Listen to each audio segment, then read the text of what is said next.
কোনো কিছুই অতিরিক্ত ভালো নয়। যেমন আপনি অতিরিক্ত ভালোবাসলে সহজে দুঃখ পাবেন, অতিরিক্ত গুরুত্ব দিলে গ্যারান্টেড হেলাফেলা পাবেন, অতিরিক্ত বিশ্বাসে বিশ্বাসঘাতকতা জুটবে কপালে, অতিরিক্ত সহজলভ্য হলে সর্বদাই মূল্যহীন হবেন, অতিরিক্ত ভালো হলে সবার কাছে ব্যবহৃত হবেন, অতিরিক্ত সহজ সরল হলে এইগুলোকে আপনি একটার পর একটা ধাঁধা পাবেন, অতিরিক্ত নরম হলে আপনাকে ঘাসের মতো বাড়িয়ে দেওয়া হবে, অতিরিক্ত মিশুকে হলে ব্যক্তিত্ববান হবেন।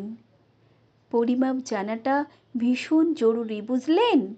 কখন, কোথায়, কার কাছে এবং কতটা, এই বিষয়গুলো বুঝতে হবে।